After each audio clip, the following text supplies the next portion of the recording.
দোস্ত, আগে তো তুমি প্রচুর সিগারেট খাইতা, কিন্তু এখন সিগারেট খাও না কে?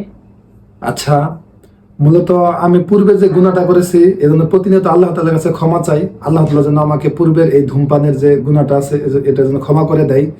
আর হচ্ছে আমি শুধু ধূমপান করি না এখন আল্লাহ তাআলার ভয়ে, মহান আল্লাহ তাআলার ভয়ে। কারণ সিগারেট আমি মনে করি এটা কোনোদিন একজন মুসলমানের খাবার হতে পারে না। এটা অত্যন্ত ঘৃণিত এবং নিকৃষ্ট খাবার বলে আমি মনে করি।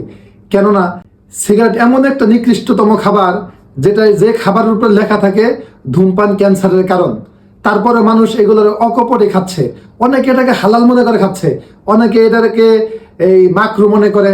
আসলেও এটাকে তো ডাইরেক্ট হারাম। আসলেও হারাম হালালের মাসালায় আমি যাব না, কারণ আমি কোনো আলেম না। তবে সিগারেট সম্বন্ধে আমি কিছু কথা বলতে চাই।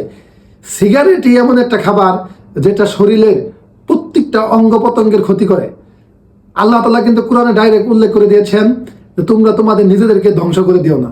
সুতরাং সিগারেট খেলে দেখেন, সিগারেট খেলে আপনার মুখের ক্ষতি হয়, গলার ক্ষতি হয়, ফুসফুসের ক্ষতি হয়, লিভারের ক্ষতি হয়, আর্থিক ক্ষতি হয়, শারীরিক মানসিক সব দিক দিয়ে ক্ষতি হয়। তাহলে সিগারেট হালাল না হারাম এটা স্পষ্টই বোঝা যায়। তবে হারাম হালাল আমি বুঝি না, এটা একজন মুসলমানের খাবার মনে করি না।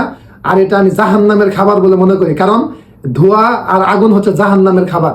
সুতরাং এটা খাওয়ার জীবনে মৃত্যুর আগ পর্যন্ত আমার মুখে সিগারেট উঠবে না, আর সিগারেট খাওয়ার কোনোদিন প্রশ্নই উঠে না। কারণ যারা সিগারেট না খা, কমপক্ষে 100-র মধ্যে 99 ভাগ লোকই তারা অন্য কোনো নেশা করে না। যারা সিগারেট না খা তারা কোনো নেশা করে না। আর যারা সিগারেট খা তাদের মধ্যে অনেকেই আছে সিগারেটের সাথে অনেক ধরনের নেশা করে। এমনকি নেশার জগৎটাই শুরু হয় সিগারেট দিয়ে, সিগারেট থেকে শুরু হয়। যদি একটা মানুষ সিগারেট না খায় তাহলে কিন্তু সে আর কোনো নেশাই করে না, এটা সবাই জানি। আর সিগারেট থেকেই গাঁজা, সিগারেট থেকেই মদ, সিগারেট থেকে অন্যান্য নেশাগুলো শুরু হয়। যারা অন্যান্য নেশা করে এটার পিছনে সিগারেটের হাত থাকে। সুতরাং সিগারেট আমার মৃত্যুর আগ পর্যন্ত খাওয়ার কোনো প্রশ্ন ওঠে না। আর আমি আসলেও এই সিগারেটটা যারা যারা সেবন করে মূলত তারা কিন্তু প্রত্যেকেই খাওয়ার পরে এটাকে ছাড়তে চায়, এটা কিন্তু বাস্তব। তারা কিন্তু আল্লাহ তাআলার কাছে বলে, আল্লাহ আমি যে সিগারেট ছাড়তে পারতাম। এখন দেখা গেছে এই সিগারেট ছাড়ার জন্য বিভিন্ন জন বিভিন্ন কথা বলে। আমি ওই দিন ডাক্তার তাসনিম জারার একটা পরামর্শ দেখলাম, উনি পরামর্শ দিচ্ছে ঠিক আছে, কিন্তু উনার পরামর্শগুলো হচ্ছে যেমন ধরেন যদি আপনি সিগারেট খাওয়া ছাড়তে চান তাহলে টেনশন দূর করতে হবে। তারপরে হচ্ছে যে সকল বন্ধু বান্ধব সিগারেট খায় তাদেরকে পরিত্যাগ করতে হবে, এই সেই ইত্যাদি। আসলে ওনারা আমি একটা কথা অ্যাকসেপ্ট করতে পারি নাই। কারণ এই সকল কোনো কারণে যে টাকা বাঁচবে এই সকল কোনো কারণে আপনারা সিগারেট খাওয়া ছাড়তে পারবেন না। আমি আপনাদেরকে একটা কথা বলবো, যদি এটা কেউ করেন তাহলে 100% শিওর আপনারা সিগারেট ছাড়তে পারবেন। সেটা হচ্ছে যদি আপনারা আল্লাহ তাআলার কাছে বলেন, হে আল্লাহ আমি আপনার সন্তুষ্টির উদ্দেশ্যে জীবনে আর যাই করেন আল্লাহ আমি আপনার জন্য আমি আর কোনোদিন সিগারেট খাবো না, তাহলে একমাত্র সম্ভব, আর কিচ্ছু লাগবে না, যে আল্লাহ আমি আপনার সন্তুষ্টির উদ্দেশ্যে আমি আপনাকে ভালোবেসে সৃষ্টিকর্তার জন্য আমি একটা খাবার ত্যাগ করলাম, সিগারেট, তাহলে সম্ভব। আর যদি আপনি মনে করেন যে সন্তানের মুখের দিকে তাকায়া, টাকা পয়সার মুখের দিকে তাকায়া, ক্যান্সারের মুখের দিকে তাকায়া, তাহলে হবে না। আল্লাহ তাআলার কাছে চান, আল্লাহ তাআলার কাছে দোয়া করেন, তাহলে ইনশাআল্লাহ আল্লাহ তাআলা অবশ্যই কবুল করবে। আমি আর একটা কথা বলি, দেখেন আপনি কিন্তু একজন পুরুষ, সিগারেট খাওয়া ত্যাগ করার সাথে আপনি পুরুষত্ব কিন্তু প্রমাণ করা যায়।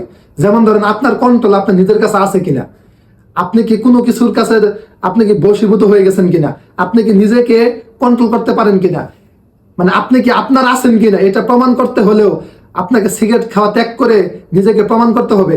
অন্তত 1 মাসের জন্য হলেও ত্যাগ করে প্রমাণ করেন নিজেকে যে আমি পারি। এটা যদি আপনার ইচ্ছা করেন তাহলে অবশ্যই পারবেন। যদি ইসলামিক দৃষ্টিকোণ থেকে আপনার যদি মনে করেন না আমি ইসলামিক দৃষ্টিকোণ থেকে বাদ দিলাম না, নিজের শারীরিক, দৈহিক, আর্থিক, মানসিক পরিবর্তনের জন্য এই ধূমপানটা ত্যাগ করেন। অনেকেই আছে নিজের সন্তান সিগারেট খেলে সে খুবই মনক্ষুণ্ণ হয় যে আমার সন্তান সিগারেট খায়, কিন্তু বাবা তো সিগারেট খায়। তাহলে আপনি নিজে যদি বাবা হয়ে থাকেন তাহলে সিগারেট খাওয়া ত্যাগ করেন, তাহলে দেখবেন আপনার ফ্যামিলিকেও এই সিগারেটের প্রতি আগ্রহ হবে না। আর আমি মনে করি এই সিগারেট থেকেই সমস্ত নেশা সূত্রপাত। এই সিগারেটই নিজে মানুষকে ধ্বংস করে, দিকে দিকে ধ্বংস করে। আর কোরআনে যেহেতু উল্লেখ আছে তোমরা নিজেকে ধ্বংস করো না, তাহলে আমি মনে করি সিগারেট খাওয়া হারাম। তারপর আমি কোনো আলেম না, আপনারা মাসালা নেবেন বড় বড় আলেমের কাছ থেকে। দর্শক, সবার কাছে একটা উদারতা আহ্বান থাকবে, আপনারা মৃত্যুর আগ পর্যন্ত কোনো ধরনের নেশাই করবেন না। আর আমার এই ভিডিওটা বেশি বেশি শেয়ার করবেন, যেন আমার এই কথাগুলো সবার কাছে পৌঁছে যায়, সবাই আমার কথাগুলো শুনতে পারে।